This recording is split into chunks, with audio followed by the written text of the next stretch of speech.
नमस्कार मित्रों, मैं हूं डॉक्टर हरिनिवास। आप वेदांत सार का आनंद ले रहे हैं। सदानंद योगेंद्र की रचना है और चैनल है संस्कृत साहित्य एवं संस्कृति। अथ अधुना अहम ब्रह्मास्मि इति अनुभव वाक्यार्थो वर्णिते। पिछले वीडियो में हमने चर्चा की थी कि 4 महावाक्य हैं, ऋग्वेद से संबंधित, यजुर्वेद से संबंधित, सामवेद से संबंधित और अथर्ववेद से संबंधित। अब जो सामवेद से संबंधित तत्वमसी वाक्य है उसको हम देख चुके हैं। वेदांत सार में इसके आगे की जो स्थिति है वो है अहम ब्रह्मास्मि की। क्योंकि तत्वमसी ये उपदेश वाक्य था, गुरु ने उपदेश दिया था कि तत् त्वम असि, वह तुम हो। वह यानी नित्य शुद्ध बुद्ध चैतन्य जो है वो कोई और नहीं, तुम ही हो।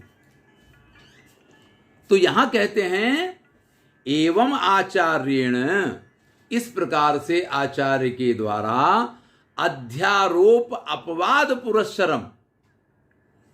भाई सारे सिद्धांत बता दिए, अध्यारोप क्या है और उसका अपवाद क्या है, और अंत में क्या कहा, तत्त्वम, तत्त्वम, वह तुम हो। ये तत्वमसी वाक्य का जो उपदेश दिया, देखिए उपदेश देना एक बात है और उपदेश का समझ आ जाना और उसका आत्मसात होना ये एक दूसरी बात है। अब ये उपदेश दिया गया वाक्य ने अखंड अर्थ अवबोधिते अधिकारिणो अहम। जब उस तत्वमसी वाक्य का अखंड अर्थ, वह तुम हो, वह अलग तुम अलग और हो अलग, ये नहीं, अखंडार्थ क्या है, वह तुम हो, ये वाक्य बनता नहीं है। तो हमने कहा वह की जो विशेषताएं हैं, तत् की जो विशेषताएं हैं, नित्य शुद्ध बुद्ध मुक्त सत्य स्वभाव परमानंद अनंत द्वय त्वम असि, ये गुरु के पास से जो उपदेश मिला था ना, ये उपदेश अधिकारी होने के कारण, अधिकारी कौन है, वेदांत सार के प्रारंभ में ही क्या कहा है, षटक संपत्ति साधन चतुष्टय संपन्न जो होता है वो अधिकारी होता है। आप ये उपदेश दुनिया के 1000 लोगों को एक साथ बिठा लीजिए और जितनी श्रेष्ठ आपके पास शक्ति हो लोगों को समझाने की, आप समझाइए, नहीं समझ में आने वाला। जो अधिकारी होगा, जिसका मन साधना के द्वारा शुद्ध हो गया होगा, वही व्यक्ति, वही शिष्य गुरु के इस उपदेश को, तत्वमसी उपदेश को समझ सकता है। और जब तत्वमसी का उपदेश उसकी समझ में आया तो वो अधिकारी शिष्य अहम, मैं, नित्य शुद्ध बुद्ध मुक्त सत्य स्वभाव परमानंद अनंत द्वयम ब्रह्म अस्मि। तो भैया उसको ये एहसास होता है कि मैं, ये कोई शरीर में नहीं हूं।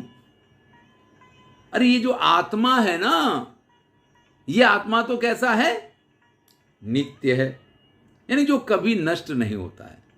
शरीर जन्म लेता है, शरीर नष्ट होता है, आत्मा कभी नष्ट नहीं होती है, शुद्ध है, इसको अज्ञान वगैरह की असर नहीं होती है। इसके ऊपर ये जो कुछ है विकार, वो शारीरिक विकार होते हैं, ये आत्मा के विकार नहीं है। ध्यान दीजिएगा, वेदांत सार जो है आत्मा को निर्लिप्त मानता है। यहां जो हमारे पूर्व जन्म के संस्कार हैं वो किसको व्याप्त होते हैं, अगर आपने ध्यान से सुना है तो याद कीजिए, सूक्ष्म शरीर को व्याप्त होते हैं। स्थूल शरीर जो कर्म करता है उन कर्म के संस्कार व्याप्त होते हैं सूक्ष्म शरीर को। आत्मा तो निर्लिप्त है, आत्मा को उससे कोई लेना देना नहीं है। हां, जब तक हमें नहीं मालूम है कि आत्मा के गुणधर्म क्या हैं, तब तक हम पुत्र को आत्मा माने, शरीर को आत्मा माने, इंद्रियों को आत्मा माने, वो सारी चर्चा हम देख चुके हैं। लेकिन जिस दिन इस चीज का एहसास हो गया कि आत्मा क्या है, और फिर गुरु ने जब उपदेश दे दिया कि आप तो वो आत्मा भी नहीं, आप तो तत्व वह ब्रह्म है, और ये बात जब समझ में आई तो यही जो ब्रह्म की विशेषताएं हैं, नित्य होना, शुद्ध होना, बुद्ध होना, ज्ञानी होना, जिसमें अज्ञान की स्थिति ही ना हो, मुक्त होना, यानी आत्मा शरीर के बंधनों से बंधती है, पर ब्रह्म तो इस समस्त सृष्टि का कर्ता धर्ता संघर्ता होने के बाद भी बिल्कुल निर्लिप्त होता है, उसको किसी प्रकार का बंधन नहीं नड़ता है। इसी प्रकार की स्थिति आपकी भी है, यानी इस आत्मा की भी है। ये सत्य है, बाकी तो सब कुछ असत्य है, सब मिथ्या है। ब्रह्म सत्यम जगन मिथ्या, तो ब्रह्म सत्यम तो आत्मा अपि सत्यम, तो आत्मा भी सत्य है, क्योंकि आत्मा अब आत्मा रही नहीं, वो ब्रह्म, अहम ब्रह्मास्मि, इस स्थिति को प्राप्त हो गई। परमानंद, दुनिया के सारे आनंद क्षणिक हैं, अभी हैं, कल नहीं होंगे, और होंगे तो किस स्थिति में होंगे, कब तक आनंद देंगे, उसके बाद दुख देने लग जाएंगे। देखिए कैसी कैसी स्थितियां होती हैं और कैसी कैसी कहावतें हैं। भैया जब दांत थे तब चने नहीं थे, अब चने हैं तो दांत नहीं है। यानी जब खाने की शक्ति थी तब भोजन नहीं था पास में, या इस प्रकार के पदार्थ नहीं हुआ करते थे, और आज जब पदार्थ आसपास हैं तो भैया खाने की शक्ति ही नहीं बची है। तो जो विषय आनंद देते हैं वही विषय दुख देने लग जाते हैं। यार इतना कुछ हमारे आसपास है, लेकिन मैं इसमें से कुछ भी यानी कुछ भी नहीं भोग पा रहा हूं, क्योंकि अब सामर्थ्य ही नहीं रह गया है। तो ये जो स्थिति है ना, ब्रह्म के साथ नहीं है। ब्रह्म तो कैसा है, परमानंद, अनंत, जिसका ना आदि है, ना मध्य है, ना अंत है, इसीलिए तो अनंत कहा जाता है। कालातीत है। देखिए संसार में कुछ भी काल से बचा हुआ नहीं है, लेकिन ये ब्रह्म जो है ये कालातीत है, इसलिए उसको अनंत कहा है। और क्या कहा है, अद्वयम, एको अहम द्वितीयो नास्ति, मैं एक ही हूं, दूसरा कोई नहीं है। यही जो बात है ना, अद्वय है, उसके अलावा कोई इस संसार में दूसरा कुछ है ही नहीं। यानी जो आपको ये सृष्टि प्रपंच दिखाई देता है ना, ये भी तो उसी का एक आपको दिख रहा है, बाकी सर्वत्र वही ईश्वर है। ये जो लोग कहते हैं ना, वो ठीक से कह नहीं पाते, ये सब कुछ ईश्वर में है। ये जो बात है ना, ये समझने की है। जब हम श्रीमद् भगवद गीता के 9वें अध्याय में जाते हैं, राज विद्या राज गुह्य योग है वहां पे, तो वहां गुह्य योग यही है कि लोग कहते हैं कि जन जन में भगवान रहता है, कण कण में भगवान रहता है। तो भैया भगवान छोटा हो जाएगा, कण बड़ा हो जाएगा, क्योंकि छोटे में तो बड़ी वस्तु रह नहीं सकती है।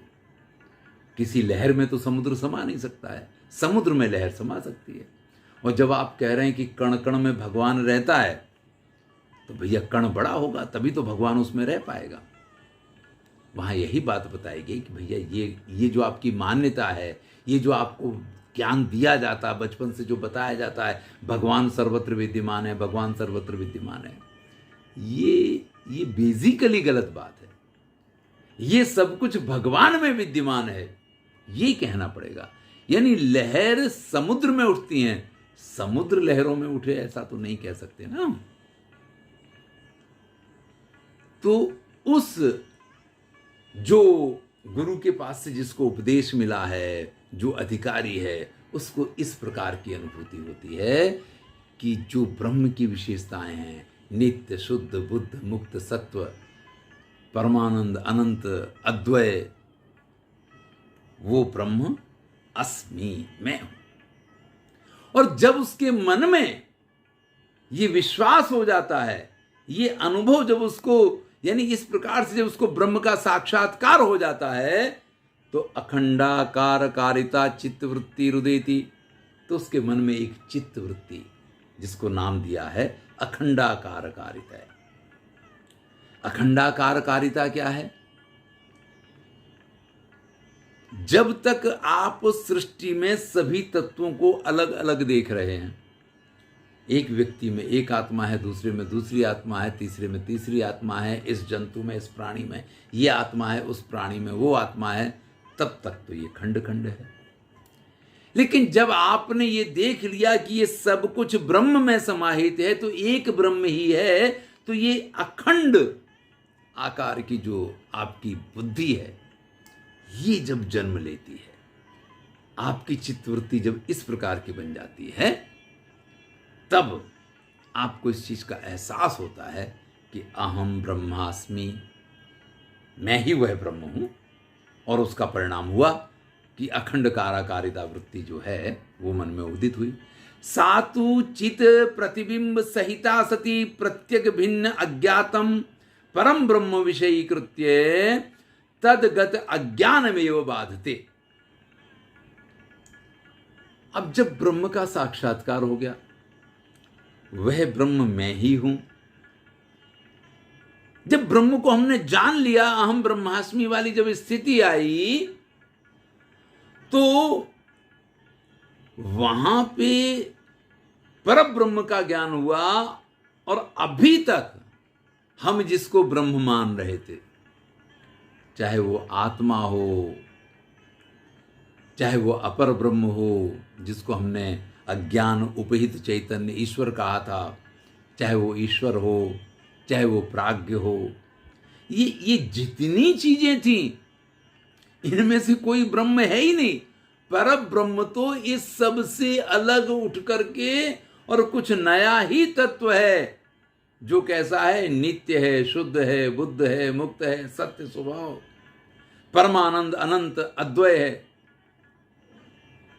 ये एहसास उसको इतना श्रेष्ठ बनाता है कि अज्ञानोपहित चैतन्य, जिसको आप ईश्वर कहते थे, जिसको आप प्राज्ञ कहते थे, उन सब का रहस्य समझ में आ गया कि भैया ये दुनिया जो है ना, ये दुनिया नहीं है।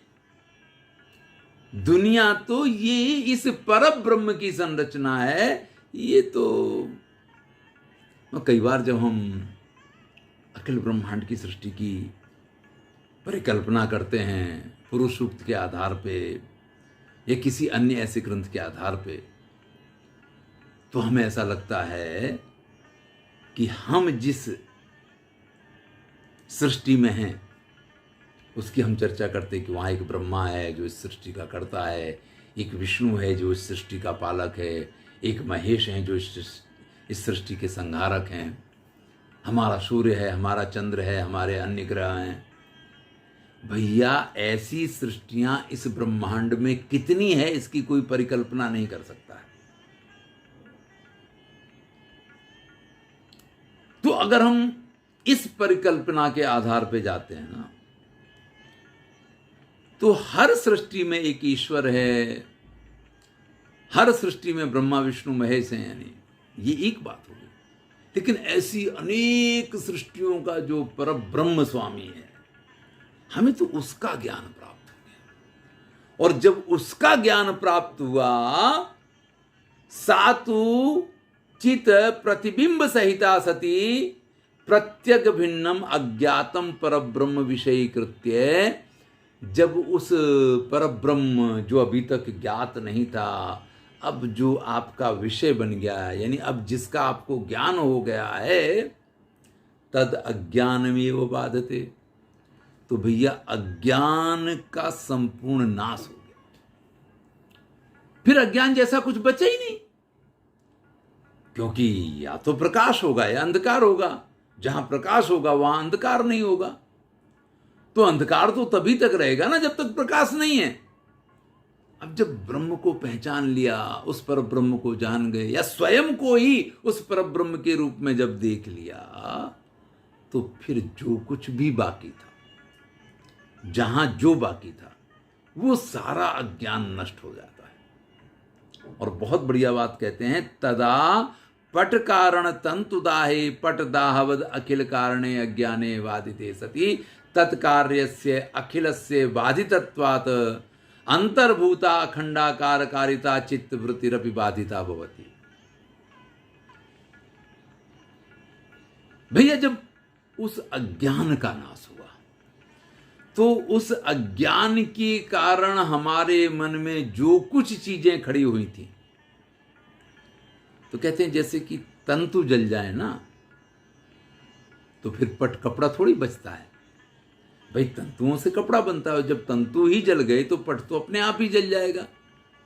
तो इसी प्रकार से जब ब्रह्म का ज्ञान होने पे तो सारा अज्ञान नष्ट हो गया।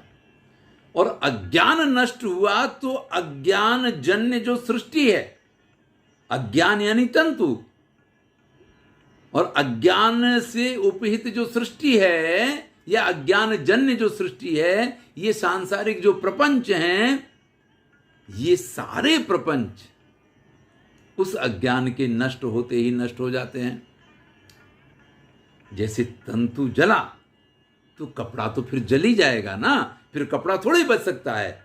तो पट कारण तंतुदाहे, पट का जो कारण तंतु है, वस्त्र का जो कारण तंतु है, जब वो तंतु जल जाता है तो पट भी स्वयं जल ही जाता है, क्योंकि कारण नष्ट हो गया तो कार्य तो अपने आप ही नष्ट हो जाएगा। इसी प्रकार से आपने अज्ञान के नाश के द्वारा सिर्फ अज्ञान का नाश नहीं किया, आपने अज्ञान जन्य जो ये संपूर्ण सृष्टि है, उस संपूर्ण सृष्टि का भी, इसके प्रपंच का भी आपने इसके साथ नाश कर दिया, वो भी नष्ट हो जाता है।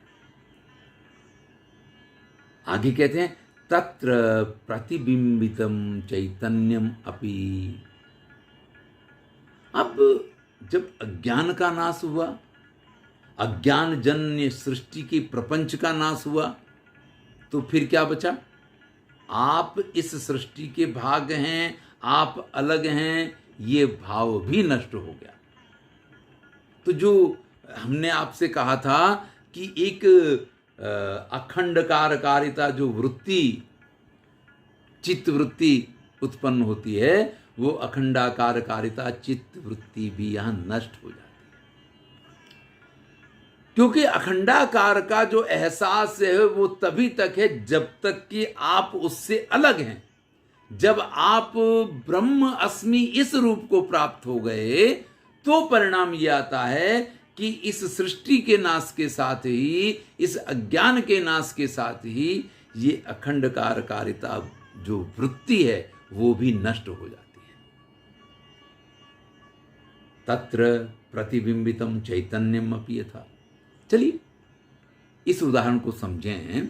इससे पहले एक बड़ा ही प्रसिद्ध उदाहरण बन पड़ता है कि फिटकरी को हम ग्लास में डालते हैं पानी को शुद्ध करने के लिए। वो फिटकरी ग्लास के पानी को तो शुद्ध कर देती है, लेकिन वो स्वयं भी उसके अंदर गल के समाप्त हो जाती है। तो यही स्थिति होती है कि जब अज्ञान का नाश हुआ तो अज्ञान जन्य सृष्टि का नाश हुआ। आप भी उसी सृष्टि का एक पार्ट हैं, तो वो आपके अंदर जो भावना है उसका भी नाश हो गया। और इस प्रकार से जहां जहां द्वैत था, जो जो चीजें द्वैत रूप में थी, उन सब का नाश हो गया और अद्वयम ब्रह्म अस्मि, ये भाव मन में आया। अब इसके लिए यहां जो उदाहरण दिया है, तत्र प्रतिबिंबितम चैतन्यम अपि, और इस प्रकार से आपको वो जो बिंब के अंदर दिखने वाला प्रतिबिंब होता है, अगर वो बिंब ही हट जाए तो फिर प्रतिबिंब आपको दिखाई नहीं देगा।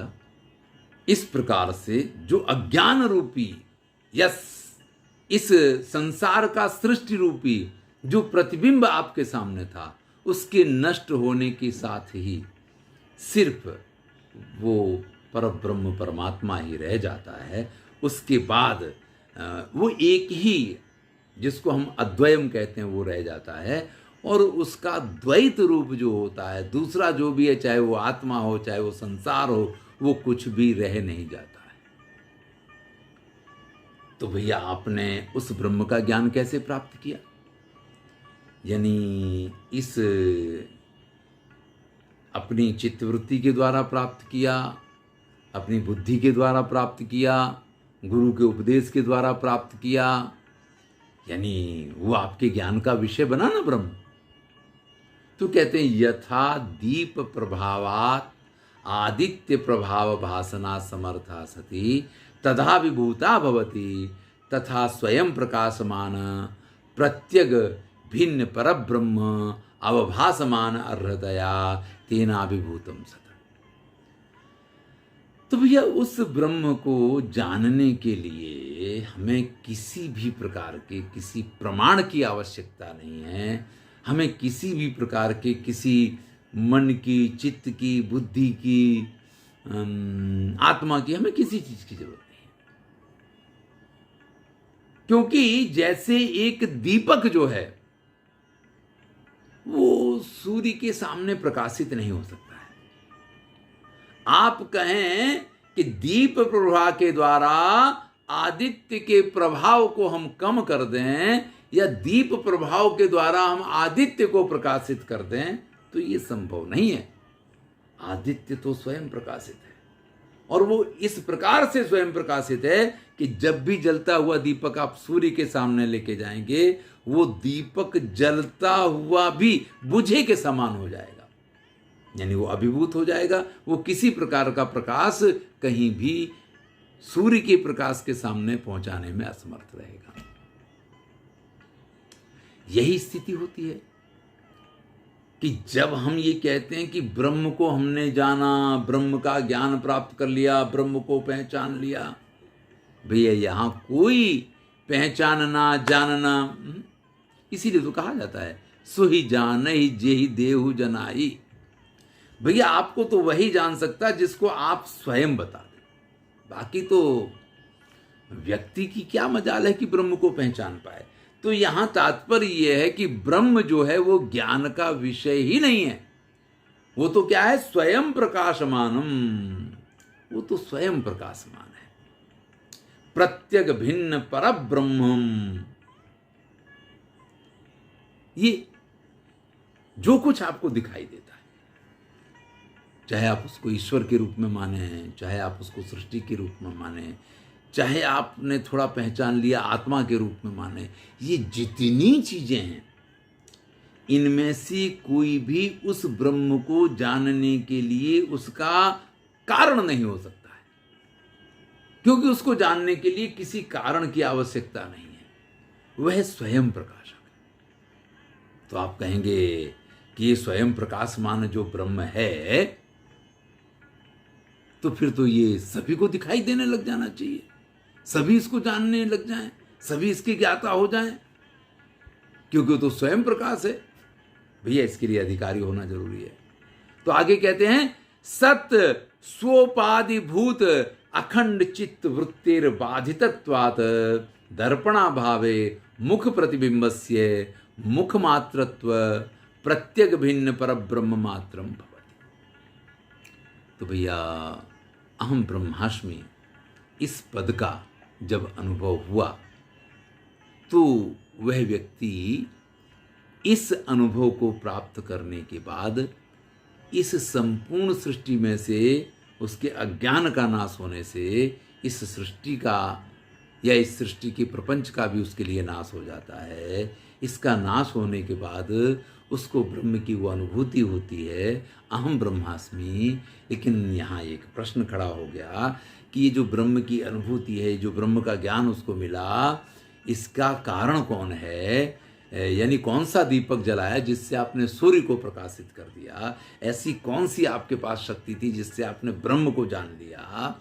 तो उन्होंने कहा कि नहीं, जैसे कोई भी दीपक सूर्य को प्रकाशित नहीं कर सकता है, ऐसे ही कोई भी साधन नहीं हो सकता है उस ब्रह्म को जानने के लिए।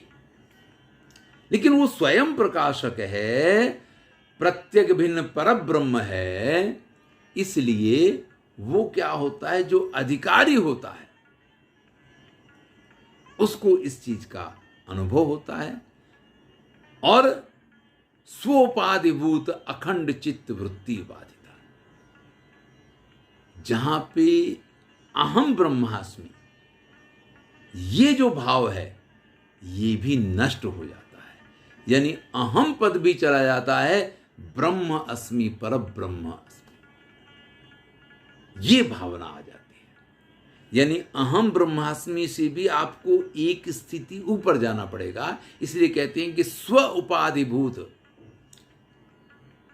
जो उसमें स्वत्व की उपाधि थी कि मैं ब्रह्म हूं, वो जब तक मैं और ब्रह्म ये दो अलग अलग बने रहे ना, तब तक अद्वैत का ज्ञान नहीं होता है। तो वहां पे मैं के अज्ञान, मैं का होना भी एक अज्ञान का प्रतीक है, तो उसका भी स्खलन हो जाता है। ब्रह्म अस्मि, ये जो भाव होता है ना, जब तक आपके सामने एक शीशा है, उसमें अपने चेहरे को देख रहे हैं, तो आप आपकी जगह हैं और उस शीशे में, उस दर्पण में दिखने वाला जो आपका प्रतिबिंब है वो अपनी जगह पे है। जब तक हम अहम ब्रह्मास्मि मान रहे थे, तब तक क्या था, अहम अहम की जगह था और प्रतिबिंब प्रतिबिंब की जगह पे था। लेकिन यहां तो उससे भी आगे बढ़ना है और अहम जो है उसका अवगलन होना है, उसकी समाप्ति होनी है। ब्रह्म मात्रम भवति, पर ब्रह्म मात्रम भवति, ब्रह्म अस्मि, इस प्रकार का, यानी उस प्रतिबिंब, उस कांच के हटने के बाद जैसे सिर्फ मुख रह जाता है, ऐसे अहम ब्रह्म अस्मि में से अहम पद का विगलन हो जाता है। ब्रह्म अस्मि, इस प्रकार की भावना जब उसके मन में, इस प्रकार की अनुभूति जब उसको प्राप्त होती है, तब वो उस ब्रह्म पद को प्राप्त करता है। या यही जो अद्वैत है वेदांत का, उस अद्वैत की अवस्था को वो प्राप्त करता है। धन्यवाद।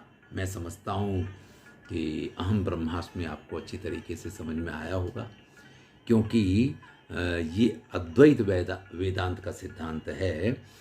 जो लोग अहम ब्रह्मास्मि की व्याख्या करते हैं, मैंने यूट्यूब पे कुछ लोगों को इसका वर्णन करते हुए देखा, तो अद्वैत तक तो लेके ही नहीं जाते हैं। उनके पूरे वर्णन में वो द्वैत भाव बना रहता है, लेकिन वो द्वैत भाव नहीं होना चाहिए। जब तक आप अद्वैत तक नहीं जाते हैं, तब तक अहम ब्रह्मास्मि की सिद्धि नहीं होती है। तब तक ये अनुभव वाक्य जो है वो स्वयं में परिपूर्ण अनुभव आपको प्रदान नहीं कर रहा है। यहाँ अहम पद का भी विगलन हो जाता है और ब्रह्म अस्मि यही भाव जब रह जाता है, तब अद्वैत ब्रह्म की सिद्धि होती है। या तब अद्वैत वेदांत जिस लक्ष्य को, जिस फल को, जिसको लेकर के अपनी यात्रा इसने प्रारंभ की है, हम उस यात्रा तक तब पहुंचते हैं। पुनः पुनः आप सबका धन्यवाद। अगर अच्छा लगे तो मित्रों के साथ शेयर अवश्य कीजिए। अहम ब्रह्मास्मि।